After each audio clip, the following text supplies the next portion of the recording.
February the 24th, 2022. On that day, for many people in Ukraine, time stopped, and life as they knew it ceased to exist.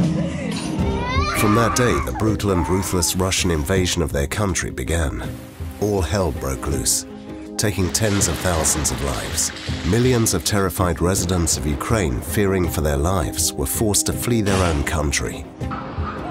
The same day, just a few hours later, humanitarian aid began in Poland.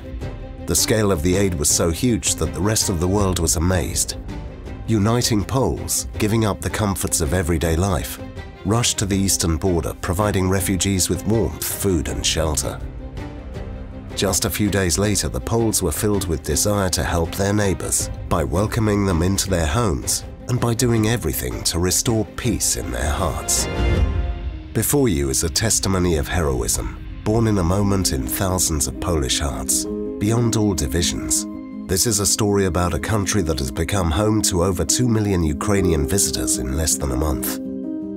This is a story about you, about us. This is the Polish side of the war. Part 1. On the way to the border. It started when the war broke out. This was obvious. I was at Oslo airport getting a lot of messages on Facebook. People were asking if anyone was going to the border, because there were people in need.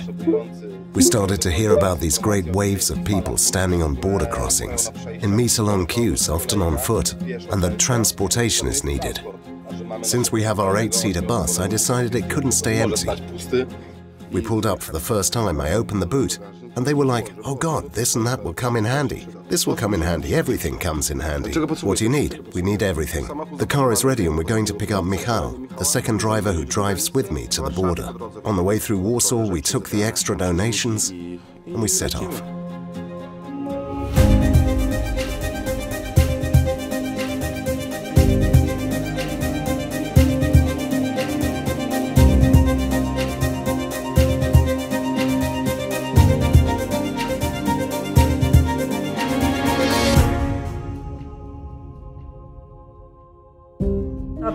It just happened that fate decided that I came here to the Warsaw University of Life Sciences for a project when the tragedy happened. The war in Ukraine. I immediately went to the authorities of the institute with an appeal for humanitarian aid for the university, namely for the university's dorms. We have a lot of internal refugees there, especially elderly people and mothers with children. On my path, I met a man to whom I'm very grateful. Tomasz, who today has again agreed to help us and assisted with the humanitarian aid collected by the Institute here at the Warsaw University of Life Sciences, and deliver it to Lviv, to those who need it the most.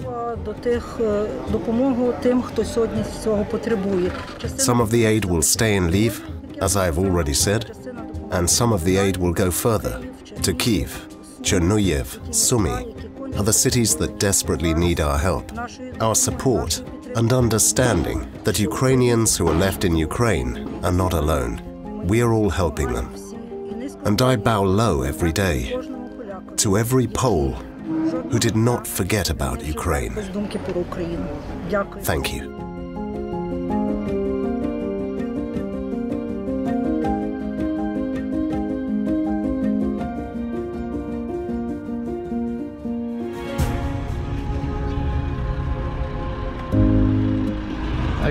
So we are waiting at Herebene at the border crossing. I can see that on the Polish side everything is well coordinated. There is no confusion. It's not terribly crowded. I can see everyone is doing great, the services too. We are 100 meters from Ukraine. We can see only women and children. Everyone here is waiting, and I see that the tents are working.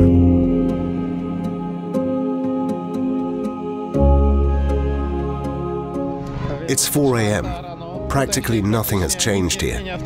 Right now, the queue is as long as it was. If someone really wants to help with anything, it is very, very important. We need blankets. As we stand here to warm up the kids inside, to give people some warm tea. If someone really wants to help, this is the best way. Can I have some milk? Yes. It really helps, especially at night. It's really cold here. I'm already terribly cold, let alone the rest of these people who have stood here for 3 days straight.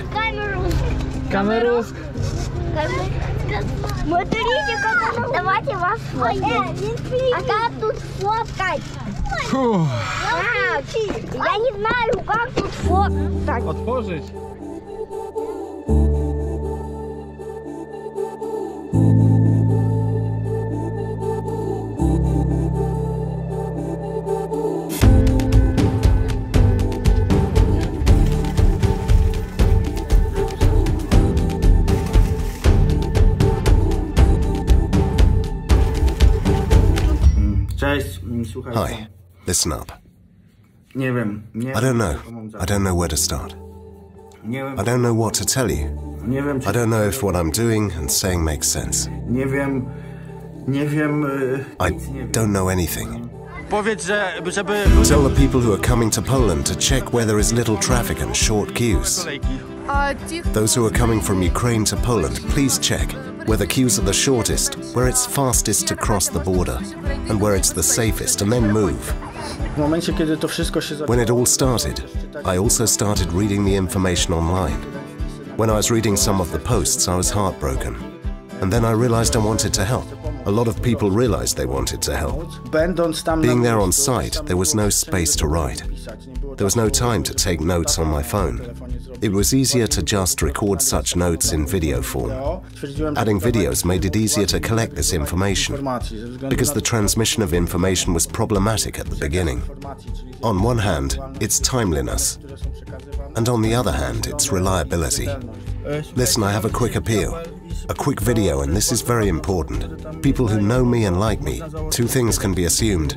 It's chaos and no one knows anything, or everyone knows nothing. I'm not criticizing anyone here. No one has the right to criticize, because everyone is doing something good. It's all about making sure this help is freaking smart and well coordinated. And now, sometimes I laugh and sometimes I cry. I've already cried, so I won't. I'll laugh now. Pace and the number of people and everything that was going on there caused some information to be miscommunicated. This is also where I saw my role as being able to organize this, to gather information from border guards and pass it online. And this was one of my goals. For the past 30 hours, I'm not doing anything else, but being at the border crossings, I have on my way. Don't bring things that are useless. Don't bring things if you have no time to find people who need them. Today, for 20 hours.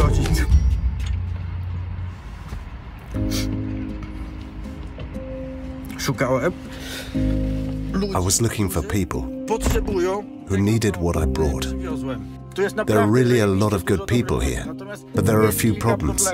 They trusted me. You have to admit that they trusted me. With my appearance, it's great. Not to drive with an empty car, I figured I'd load it up with whatever I could. Past Warsaw, I made a decision that I'd drive towards Lublina. And in Lublina, I decided to go towards Dorouska. I was planning to go for 1, maximum 2 days. I ended up spending there probably 4.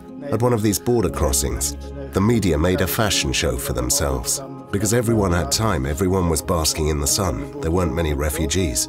Reluctantly, I drove to Drohobych. It was about 8 or 9 p.m. Border guards had freshly cleared 3 or 4 buses with refugees. It was very cold, the humidity was high, and there were about 500 people who were freezing outside. There were about 150 square meters of blankets and clothing. It was all outside, getting damp, and you could bathe in it. On the other hand, these refugees were so distrustful of Poles. They were so afraid of us that if someone was cold and you offered them broth or something, they were afraid to take it because they didn't know why you were doing it. It's cool that we've come together.